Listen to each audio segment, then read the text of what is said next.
Verso 9 e verso 10. Carta de Paulo aos Filipenses, capítulo de número 2. Filipenses 2. Capítulo 2, verso 9 e 10. Você procura culto a Deus toda honra, a Deus toda glória, Oh, aleluia. a Deus todo louvor, Glória. a Deus toda adoração. Oh, Porque dele, aleluia. por ele, para ele são todas as coisas. Aleluia. Que o nome do Senhor seja glorificado de eternidade em eternidade. Oh, aleluia, Deus. Não se curvem diante do nome do Senhor, declarando que Ele é santo e bendito é o Senhor. Oh, aleluia. Obrigado, Feliz por essa Deus. oportunidade, agradeço ao pastor Paulo, Brandão, Amém, pelo Jesus. convite, Deus abençoe. Glória a Deus. Nos receber de braços abertos esse ministério, Oh, glória. sua casa, sua família, Amém, seus Jesus. toda esta igreja, que Deus dá um crescimento. Aleluia. Seja conhecido, Amém. continue sendo conhecido como lugar da presença de Deus. Amém, Deus Jesus. abençoe os irmãos, muito obrigado pela recepção. Glória a Deus. Eu trago uma mensagem muito simples. Nós congregamos ali na Assembleia de Deus Central, tem sede, estamos aqui para somar com os irmãos. Aleluia. Em nome do Senhor ser glorificado. Oh, Mas glória. se encontrar, eu posso dizer amém. Amém. Filipenses capítulo 2, verso de número 8 e verso de número 9, e diz assim: e ele se humilhou, se tornando em figura humana, e ele se humilhou, tornando-se obediente até a morte de cruz, e por isso também Deus o exaltou sobremaneira, e lhe deu um nome que está acima de todo nome, e lhe deu um nome que está acima de todo nome, para que ao nome de Jesus, para que em nome de Jesus se dobre todo o joelho nos céus, na terra e debaixo da terra, e toda língua confesse que Jesus Cristo é o Senhor, para a glória de Deus Pai. Eu digo amém. Você Amém. diz amém. Oh, Você glória. glorificando o nome do Senhor. Oh, aleluia. Isso em base que nós acabamos de ler. Obrigado, Paulo Deus. está escrevendo aos Filipenses, e o objetivo da carta de Paulo aos Filipenses é relatar que ele está feliz com os irmãos e também motivá-los, porque mesmo preso, Paulo está dizendo para que eles iam se alegrar no Senhor e alegrar sempre.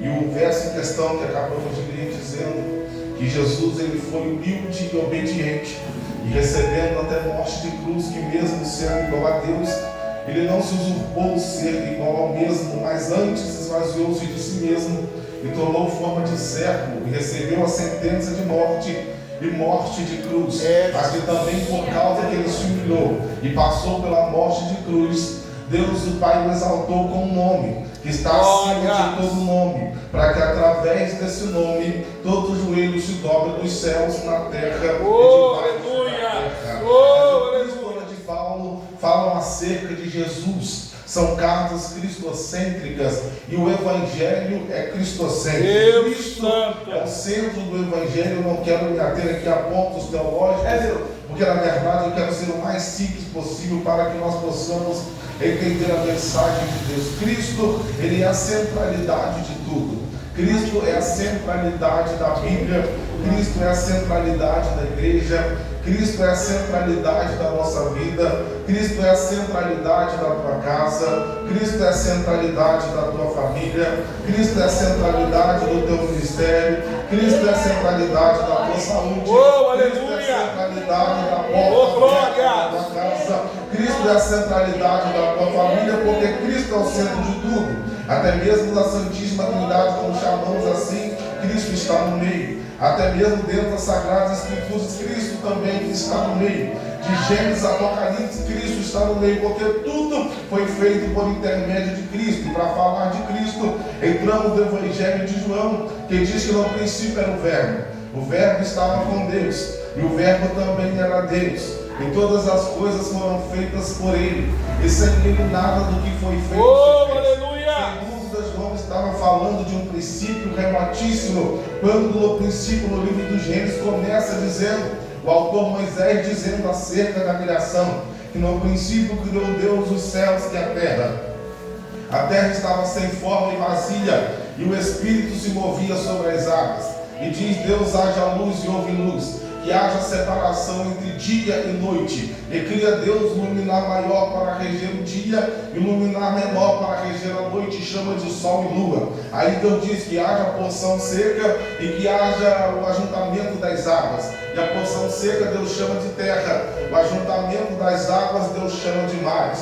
Deus olha para a terra e diz: produza todo o seu animal conforme a sua espécie, produza toda árvore frutífera e toda árvore infrutífera. Deus olha para os mares e diz: produza os seus animais conforme cada um a sua espécie. Deus está olhando para a terra e diz: produza os seus animais, desde o animal selvático ao animal doméstico. Deus está criando todas as coisas por intermédio da palavra. Após criar todas as coisas, entra em concordância Deus Pai, Deus Filho e o Deus Espírito Santo, dizendo: façamos o homem conforme a nossa imagem e a nossa semelhança. Do pó e do barro Deus está fazendo o homem, sopra um fôlego de vida nas suas narinas, e o homem agora é alma vivente. E agora Deus está dizendo ao homem: domine sobre todo animal agora dos céus, sobre todo animal aquático, sobre todo animal terrestre, do selvático ao animal doméstico você domine. Mas Deus agora olha para o homem e diz: não é bom que o homem esteja só. Eu falei para ele uma disjuntora, faz cair um sono profundo sobre Adão, e a Bíblia diz que da sua costela Deus faz a mulher. E agora Adão está olhando para ela e está dizendo: será chamada varoa ou Eva, porque é carne da minha carne e osso dos meus ossos. Aí Deus está dizendo: Adão, você pode comer de todo fruto, exceto o fruto do conhecimento do bem e do mal, porque quando você comer, certamente você morre. Aí Adão agora está reinando dentro do jardim, e todo o crepúsculo da tarde a Bíblia diz que Deus ele desce no jardim para ser adorado. No ambiente de culto, de adoração, o pregador é Deus, o mesmo é adorado por Adão e Eva. Mas alguém não está satisfeito com essa união entre o homem e Deus e o homem chamado Satanás. Então Satanás introduz em um diálogo com Eva, diz: o que Deus disse a vocês acerca de comerem do fruto do conhecimento do mal, vocês vão morrer na verdade. Deus está equivocado. Pelo contrário, quando vocês comerem do fruto do conhecimento do bem e do mal, os seus olhos serão abertos e vocês serão semelhantes ao Altíssimo. A Bíblia diz que a mulher se sente tentada e vai ingerir do fruto. Posteriormente, Adão também vai ter a mesma atitude. E quando Deus desce no jardim, Deus pergunta: Adão, aonde você está? Adão está escondido. Deus não pergunta: Adão, o que você fez? Deus pergunta: Adão, aonde você está? Porque na verdade Deus já sabia do ocorrido. O que Deus não queria é que Adão não estivesse no mesmo ambiente de culto. Mas Adão ele se locomoveu no lugar de ambiente de culto e diz: eu ouvi a tua voz e temi, porque eu estava nu. Aí Deus pergunta para ele: quem falou para você, Adão, que você estava nu? Ele terceiriza a responsabilidade para Deus, dizendo: a mulher que o Senhor me deu me induziu a comer do fruto. Por sua vez, a mulher diz: na verdade, Senhor, foi a serpente. Aí Deus está dizendo para Adão: por causa da sua desobediência, se você quiser comer, vai ter que trabalhar. Quanto a você, mulher, ao gerar os seus filhos, terá muito mais dores do seu parto. E a você, serpente, eu digo que vai rastejar sobre o teu ventre, enquanto a sua espécie estiver sobre a terra. E já que foi por intermédio da mulher, Deus dizendo a Satanás agora, já que foi por intermédio da mulher que o pecado entrou na humanidade, eu digo que no ventre dela também será plantada uma semente. Essa semente vai nascer e você vai lhe ferir o calcanhar, mas ele vai esmagar a tua cabeça. O homem é banido do jardim. O império do pecado é estabelecido.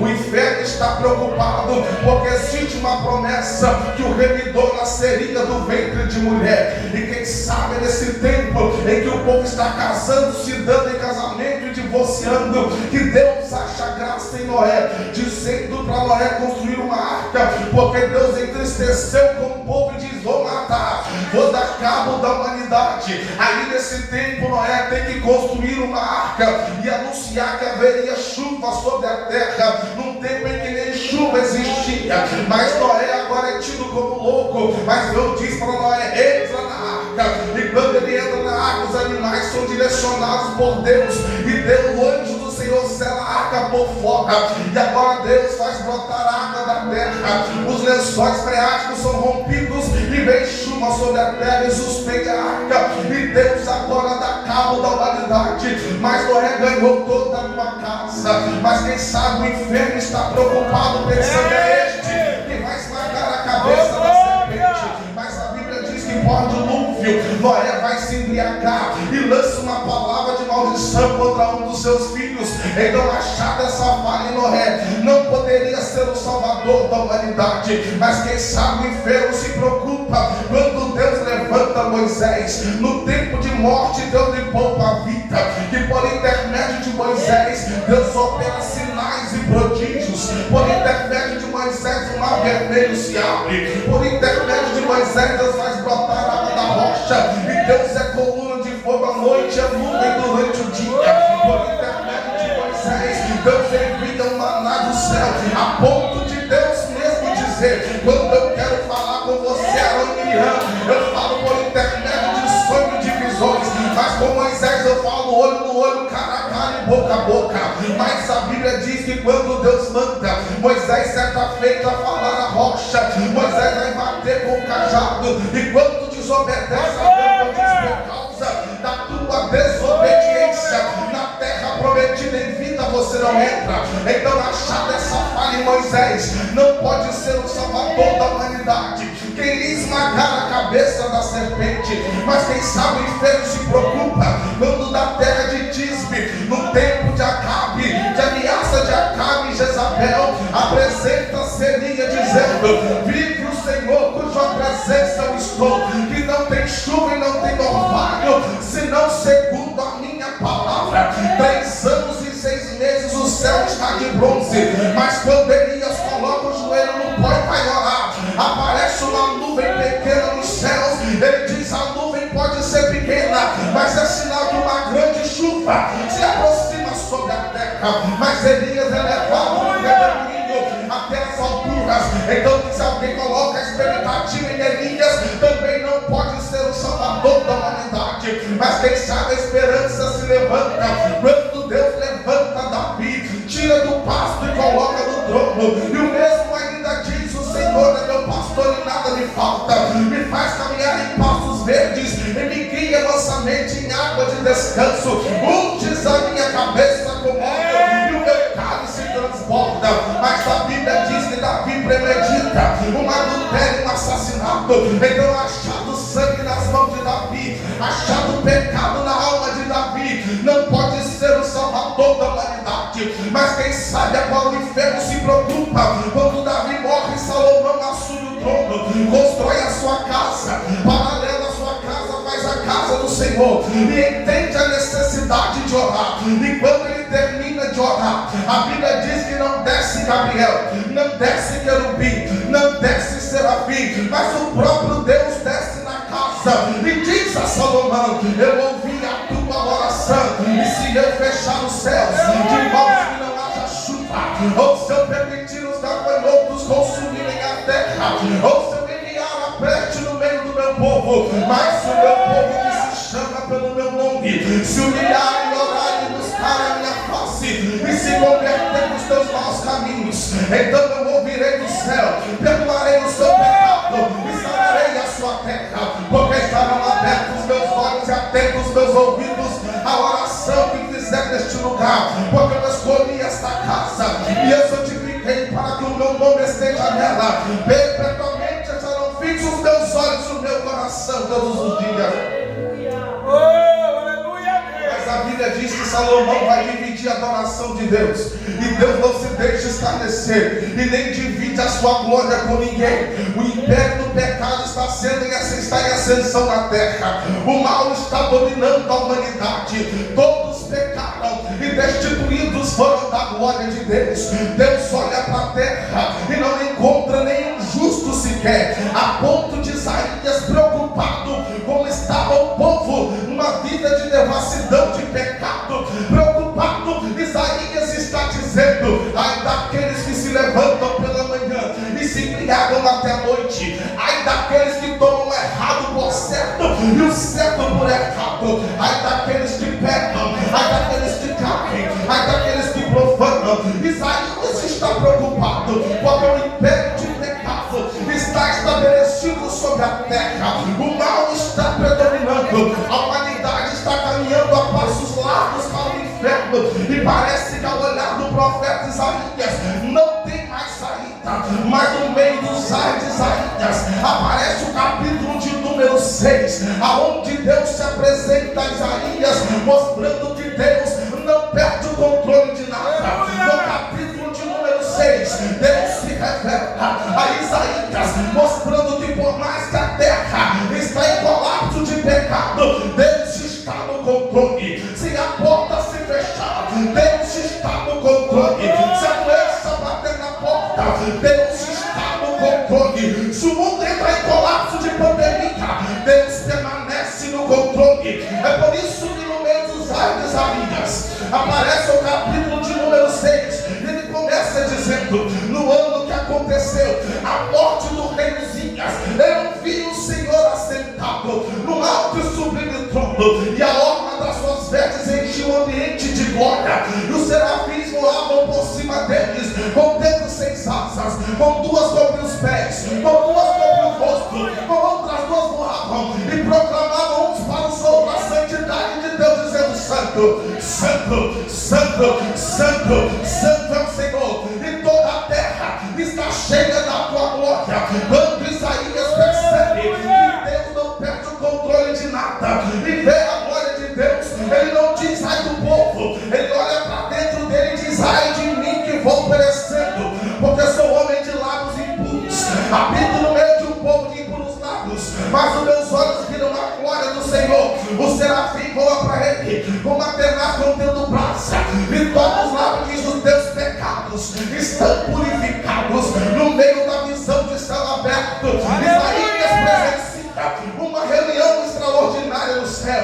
Deus é que dirige a reunião, e a pauta principal é: o mundo está caído, o mundo está perdido, o mundo está morto. A quem enviarei? A quem há de ir por nós? À direita de Deus alguém se levanta dizendo: eis-me aqui, envia-me. Quando Isaías percebe esse cenário, a palavra profética enche os lábios de Isaías. Ele começa a profetizar a solução dizendo: mas um menino nos nasceu, o filho se nos deu, o principado estava sobre ele, e o teu nome será maravilhoso, conselheiro, Deus forte, Pai de eternidade, é príncipe.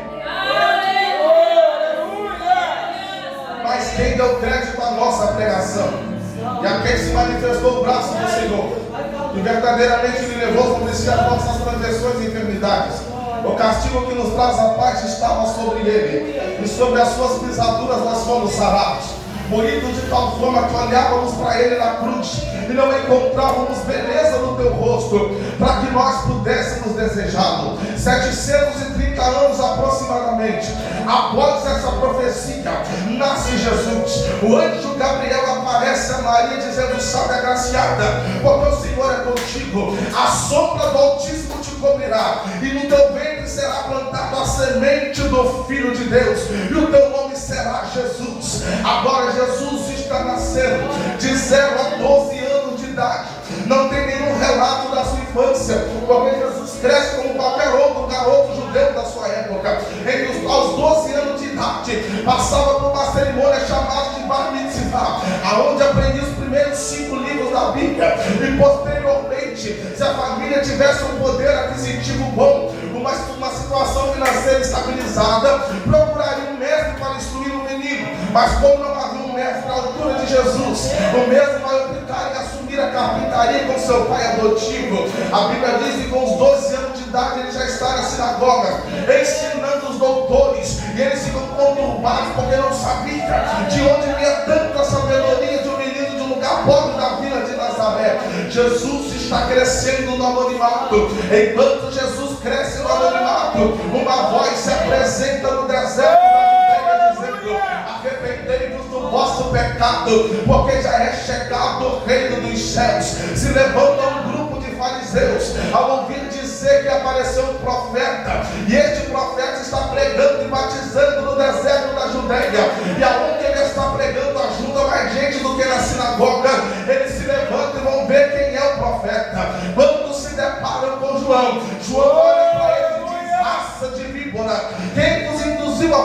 da ira vindoura, é necessário que vocês produzam o fruto digno de arrependimento. Por que, João? Porque tem um machado posto à raiz da árvore, e toda árvore que não der fruto será cortada e lançada no fogo. Porque eu vos batizo em água em sinal de arrependimento, mas quem vem após mim, ele é mais poderoso do que eu, porque ele é antes de mim. Ele tem na sua mão a pá, vai separar na eira a palha do trigo, e vai batizar vocês com o Espírito Santo e com fogo. Convenha que eu diminua para que ele cresça.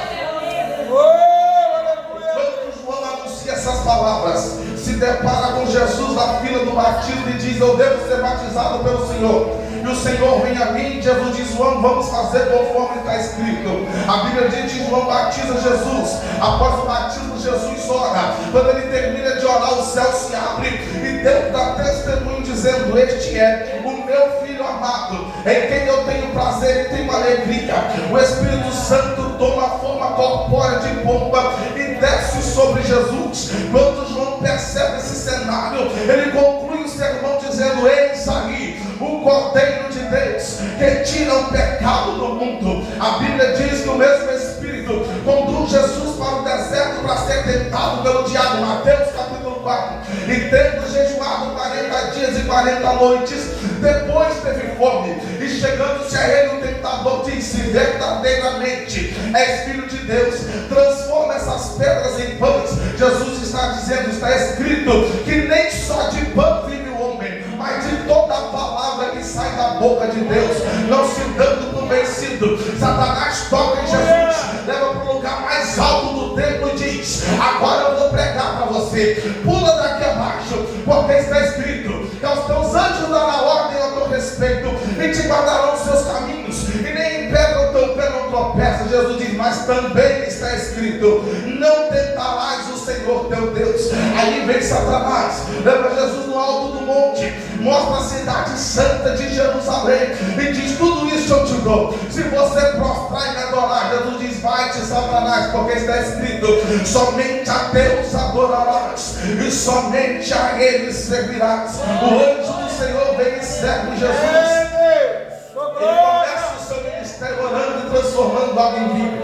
Após orar, Jesus vai escolher os seus discípulos. A Bíblia diz que após orar, Jesus vai chamar um homem totalmente irado, chamado de Pedro, e o seu irmão André. Após orar, Jesus vai chamar agora Tiago e João, dois egoístas que na primeira oportunidade pedem um lugar de destaque na eternidade. Após orar, Jesus vai chamar também um homem totalmente incrédulo, que tinha que ver para crer, chamado de Tomé. Após orar, Jesus vai chamar alguém da tribo de terrorista, chamado de Simão o Zelote. Após orar, Jesus vai chamar um homem que posteriormente iria o vender, chamado de Judas. Jesus agora vai chamar, após orar, um preconceituoso, chamado de Natanael, que quando ouve dizer que encontraram o Messias e diz que é de Nazaré, ele pergunta: pode vir alguma coisa boa de Nazaré? Então Jesus orou para escolher este povo. Imagina se Jesus não tivesse orado.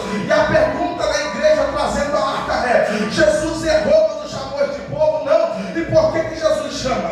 Porque Jesus é o único que tem poder de encontrar tesouros em vaso de barro. Já que o pastor Paulo deu glória, eu vou melhorar. Da onde Jesus te tirou, ninguém tirava. Da onde Jesus foi medir você, ninguém via. Jesus sabia que você era problemático. Jesus sabia que você não levava desaforo para casa. Jesus te viu naquele forró. Jesus te viu com a cara cheia de cachaça. Mas ele foi lá, te resgatou com a mão forte, te limpou, escreveu teu nome no livro da vida, te fez um cidadão do céu, te fez alguém privilegiado. Porque quando o teu Jesus quer falar, ele não desce na porta do boteco. Quando o teu Jesus quer falar, ele não desce na boca de fumo. Quando o teu Jesus quer falar, ele não desce no forró. Mas quando o teu Jesus quer falar, ele desce na igreja. Toma boca de alguém e começa: assim diz o Senhor, assim diz o Senhor. Por quê? Porque Jesus é o único que tem poder de encontrar tesouros em vasos de barro. Se eu estou pregando para alguém que Jesus escolheu, levante a sua mão e adore ele na beleza que você tem.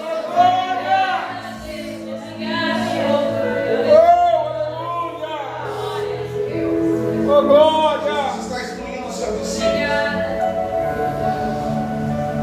Ele operando sinais e maravilhas a ponto de alguém ter com ele de madrugada e dizer: mestre, nós sabemos que o Senhor vem de Deus. Perceba que Nicodemo vai sozinho, mas ele fala no plural: nós sabemos que o Senhor vem de Deus. Ele estava representando toda uma cúpula de um sistema religioso. Ele diz: sabemos que vem de Deus, porque ninguém faz essas coisas se Deus não for com ele. Jesus diz: Nicodemo, convenha que o homem nasce de novo. E Nicodemo está dizendo: eu poderia voltar ao ventre da minha mãe, eu já sendo velho. E Jesus diz: Nicodemo, eu te falo das coisas da terra, e você não entende quanto mais das coisas celestiais. Nascer de novo é nascer da água e nascer do Espírito, porque o que nasce de carne é carne, mas quem nasce do Espírito é vida, poder, transformação, renovo, avivamento. Isso é nascido do Espírito. Agora Jesus está reunindo os seus discípulos e está perguntando: a quem dizem ser? Acerca do Filho do Homem, estão dizendo: tu és Jeremias, dizem que o Senhor é Elias ou qualquer um dos profetas que ressuscitaram. Aí Jesus pergunta: mas e vocês? Quem vocês dizem que eu sou? O Espírito Santo vem sobre Pedro e ele diz: tu és o Cristo, tu és o Filho do Deus vivo. E Jesus diz para ele: bendito sejas tu, Simão, filho de Jonas, porque não foi carne e nem sangue que te revelou, mas o meu Pai que está no céu. E eu te digo que tu és pedra pequena, mas sobre esta pedra que sou eu, a pedra de esquina, disse Jesus, a pedra angular, a rocha eterna, eu edificarei a minha igreja, e as portas do inferno não prevalecerão contra ela. Jesus agora está curando enfermos. Jesus agora está curando cego. Jesus está ressuscitando mortos. E agora está dizendo aos seus discípulos: se vocês crerem em mim, obras maiores do que essas vocês farão.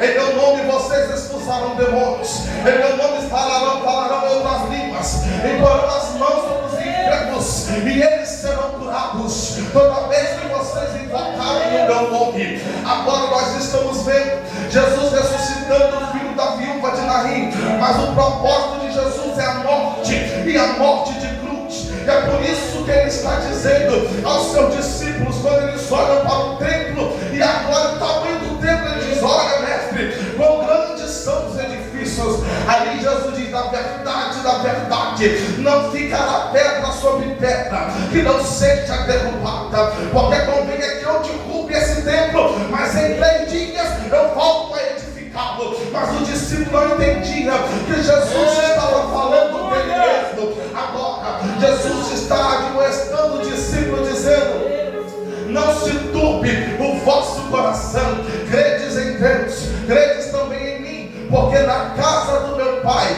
há muitas moradas, e se não fosse assim eu não vou teria dito, porque eu vou preparar lugar. E toda vez que eu for preparar lugar, eu virei outra vez e levarei a vós para mim mesmo, para que aonde eu estiver, estejai vós também. Eu sou o caminho, eu sou a verdade, eu sou a vida, e ninguém vem ao Pai se não for por mim, porque no final deste caminho tem uma porta estreita, e eu também sou a porta, mas quem passar por mim será salvo e encontrará passagem para a sua vida.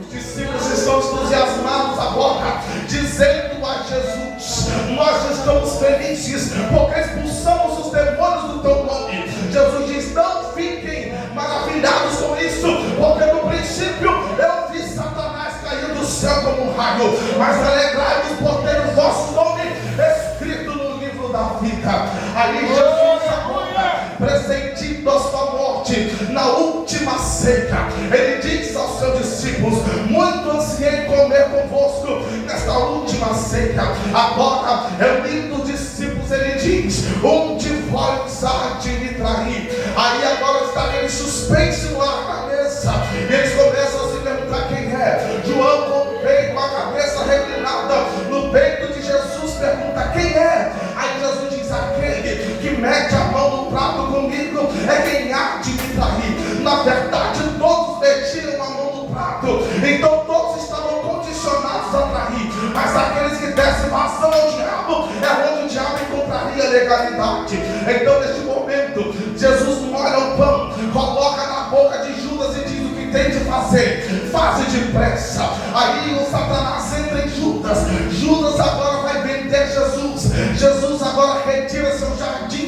Getsêmani, no lugar da prensa, levando Pedro, Tiago e João, e a distância de um tiro de pedra, está orando, dizendo: se for possível, Pai, passa de mim este cálice, sem que eu beba. Pai, se for possível, passa de mim este cálice, sem que eu beba. Ele volta até os seus amigos, e eles estão dormindo, e ele questiona: vocês não podem vigiar comigo, pelo menos por uma hora? Aí Jesus volta à distância de um tiro de pedra, e está dizendo: Pai, se possível for, passa de mim este cálice, sem que eu beba, mas todavia seja feita conforme a tua vontade. Porque Jesus sabia que o cálice não poderia passar dele, porque se o cálice da ira de Deus passasse de Jesus, algumas coisas não teriam acontecido.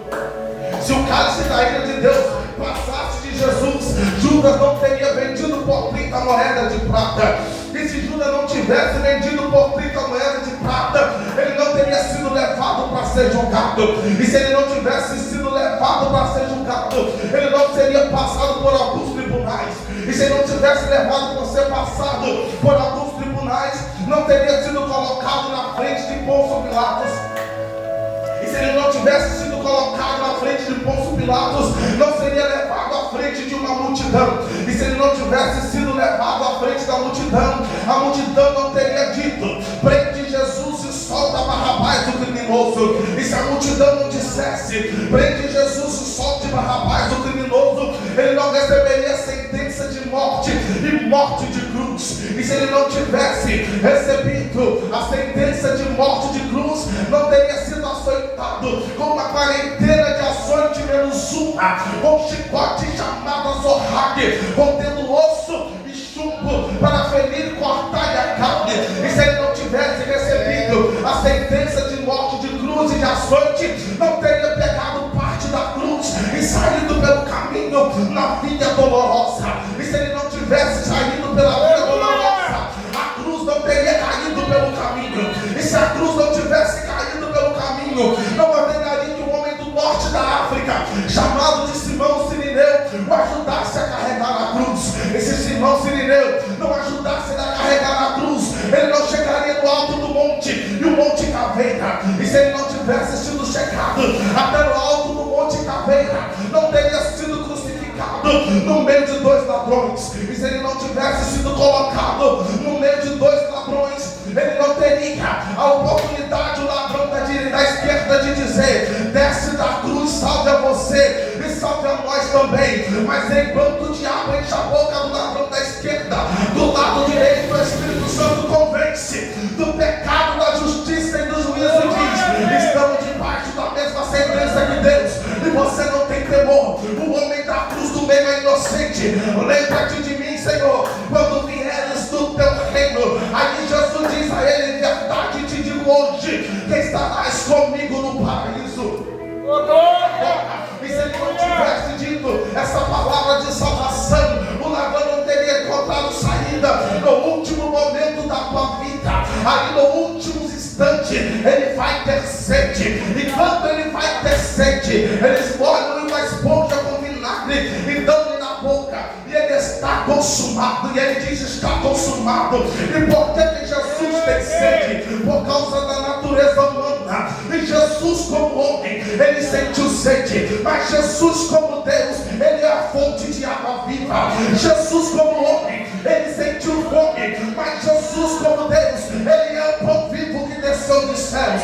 Jesus como homem, ele ficou doente, mas como Deus, ele é médico dos médicos que sara as feridas.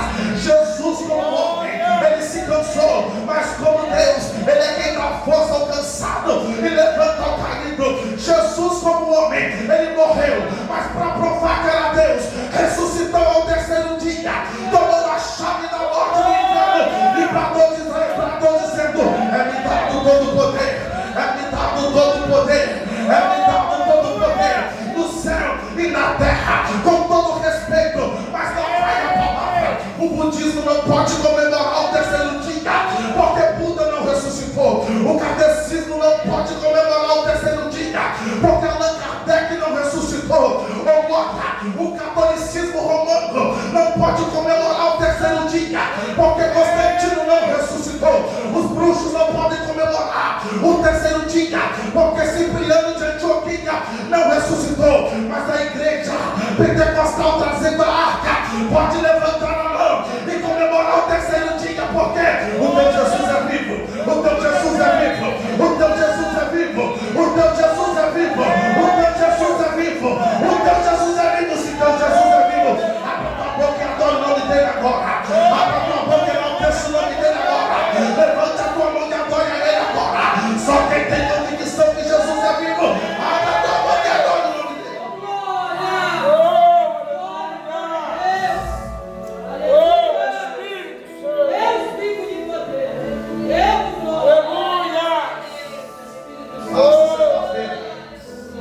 Passa a sexta-feira da crucificação.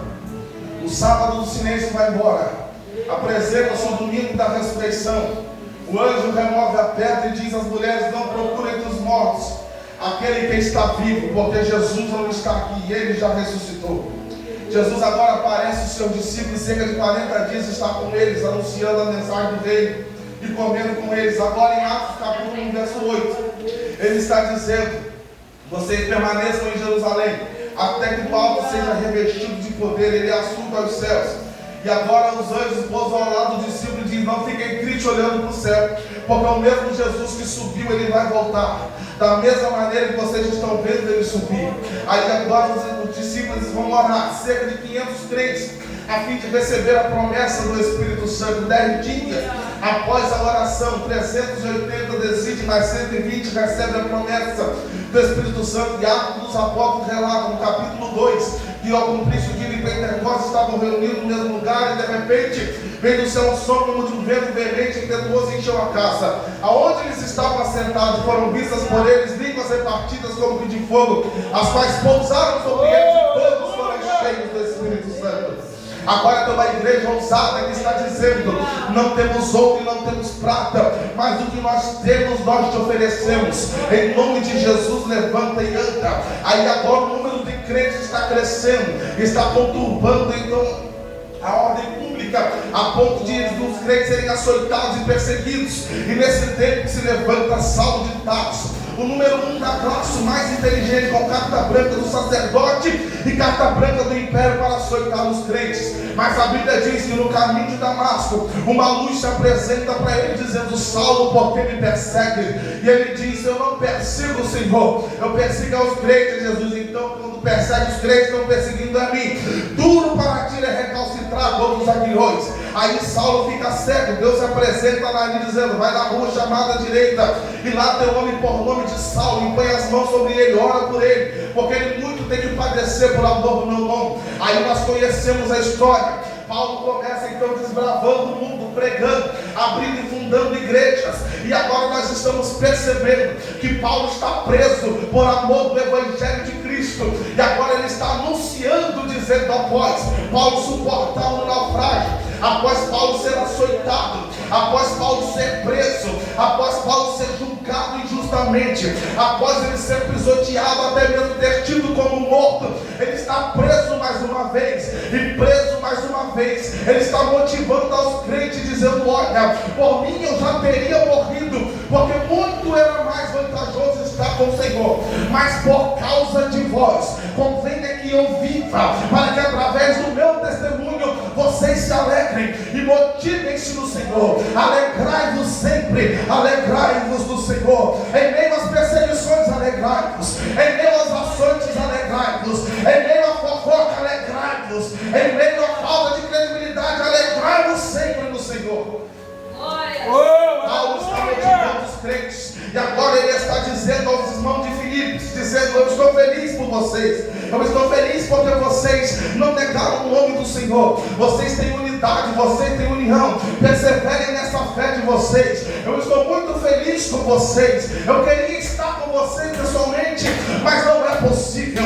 Tente entre vós união, a parte de vocês tudo aquilo, prego que na verdade estão pregando a Jesus de forma errada, mas eu me alegro, porque mesmo pregando Jesus de forma errada, convenha que o nome de Cristo seja pregado. Aí Paulo está dizendo: mantenha a unidade da fé, Cristo habita em vocês, não anunciem a por vanglória, não anuncia Cristo por interesses próprios, mas anuncia pensando no reino, sintetizando. Aí ele está dizendo: sejam obedientes, como Cristo foi obedientes. Se coloca de pé, por gentileza. Sejam obedientes, assim como Cristo foi obediente, que mesmo sendo como Deus, não se usurpou ser igual a Deus, mas antes esvaziou-se de si mesmo, tomando forma de servo, e sendo agora levado e sendo julgado, recebendo morte e morte de cruz. Mas porque se humilhou, mas porque obedeceu, porque se humilhou e obedeceu, porque obedeceu e se humilhou, o Senhor o exaltou com o nome que está acima de todo nome, para que através desse nome todos os joelhos se dobrem nos céus, da terra e debaixo da terra, e proclamem que somente o Senhor é Deus, e exaltado é Ele em eternidade em eternidade, para que o teu nome, para que através desse nome todos os joelhos se dobrem. Eu tenho essa volta toda sobre Jesus, falando sobre Jesus, para você entender que você não está reunido aqui por acaso. Você está nesse culto de quinta-feira, você poderia estar em qualquer outro lugar, mas aprova o Senhor estar aqui porque por causa do nome de Jesus. Você não está reunido aqui no nome de Jair Messias Bolsonaro, você não está reunido aqui no nome de Luiz Inácio Lula da Silva. Esta igreja não está de pé por causa de Benjamin Netanyahu. Esta igreja não está de pé por causa de Donald Trump. Esta igreja não está de pé por causa de Emmanuel Macron. Esta igreja não está de pé por causa do governador Casagrande. Esta igreja não está de pé por causa do prefeito Ferraço. Essa igreja não está de pé por causa de autoridade política ou autoridade judiciária ou legislativa, mas esta igreja está de pé é por causa do nome de Jesus, é por causa do nome de Jesus. E no nome de Jesus a doença tem que bater em retirada, no nome de Jesus a macumba tem que cair por terra, no nome de Jesus a porta tem que ser fechada, no nome de Jesus os demônios têm que levantar acampamento, no nome de Jesus a discórdia tem que ir embora, no nome de Jesus a fofoca tem que cair por terra, no nome de Jesus o câncer tem que bater em retirada. Através desse nome todo joelho se dobre nos céus e na terra. Então, como profeta de Deus e ministro do Evangelho, eu ministro sobre a tua vida agora.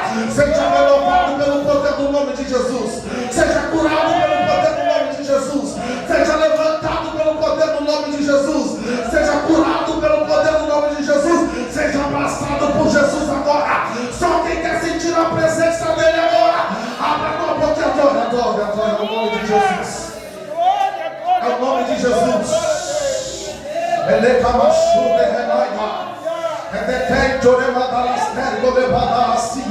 Jesus desceu na casa. É no nome de Jesus, é no nome de Jesus, é no nome de Jesus, é no nome de Jesus. Seja cheio agora em nome de Jesus, seja renovado agora em nome de Jesus, seja curado agora em nome de Jesus. Depressão cai por terra em nome de Jesus, ansiedade bate em retirada em nome de Jesus, espírito de suicídio levante acampamento agora. É no nome de Jesus, é no nome de Jesus, é no nome de Jesus, é no nome de Jesus. Oh glória, oh glória. Oh aleluia. Estou sentindo Jesus aqui. Oh Espírito Santo. Glória, Glória, glória, glória, glória, glória, glória. eu estou sentindo Jesus aqui. Aleluia, aleluia, aleluia. Jesus decidiu passar em revista dentro da casa. Se eu fosse você, eu se ligava agora. É noite, ó, telemastério, de macia. Glória,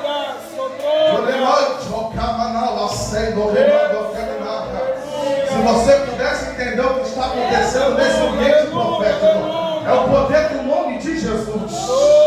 É o nome de Jesus. Há uma unção de renovo sobre a casa.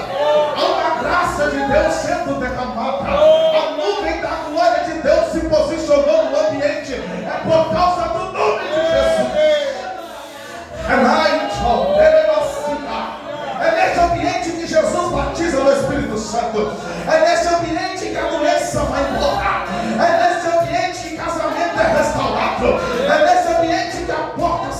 É nesse ambiente que a prosperidade chega. É nesse ambiente que tem salvação de alma. Ah, se você pudesse abrir a tua boca e adorar o nome dele. Oh, aleluia, Deus. No remacho, decalma, velha, cia. Oh, Espírito. Se camaluga, decalma,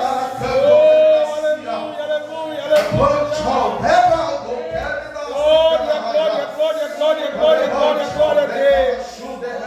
Oh, aleluia, Jesus. Glória.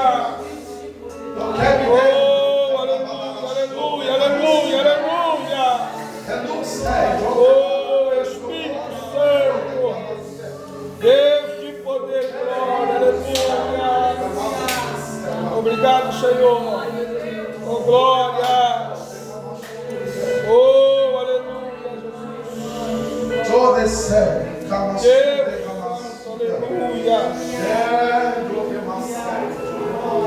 Deus de poder, glória, aleluia. Oh, aleluia, aleluia, aleluia. O Senhor se faz presente. Oh, aleluia. Obrigado, Deus. Obrigado, Senhor, pela tua real presença, Pai. Aleluia, Jesus.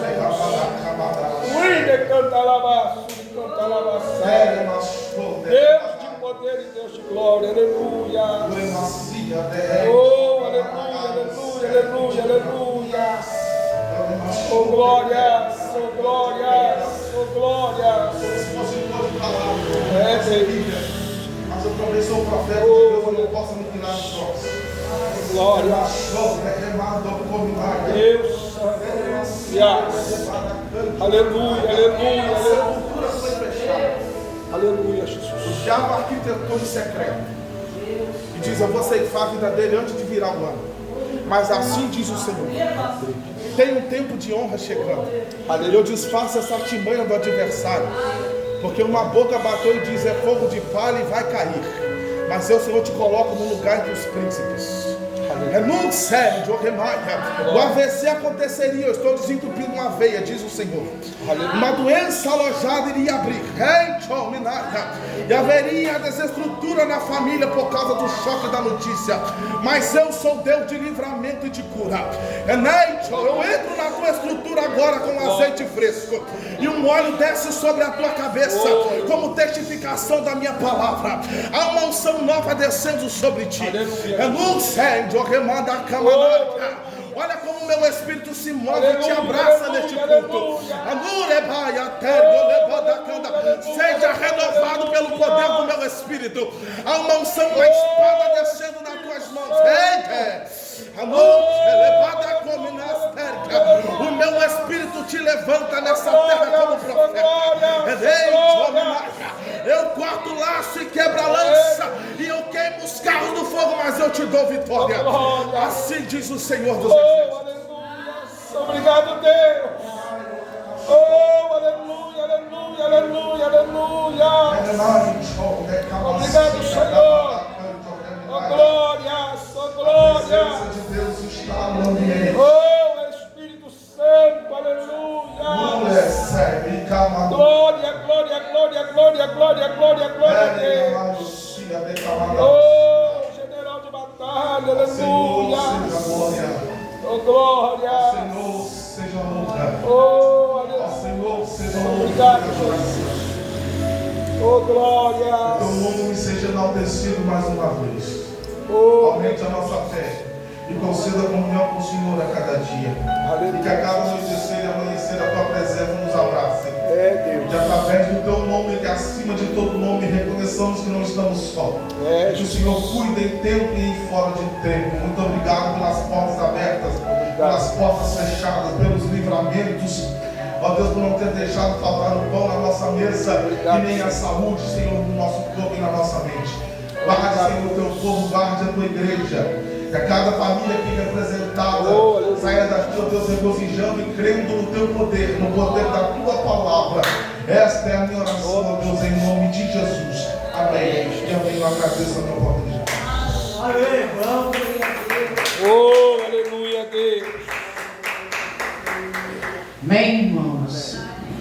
Glória Glórias a Deus. O Senhor continua abençoando a vida do evangelista. Irmãos, hoje é quinta, vai ter discipulado sábado? Não. Irmãos, é sábado, nós estamos ali no Bela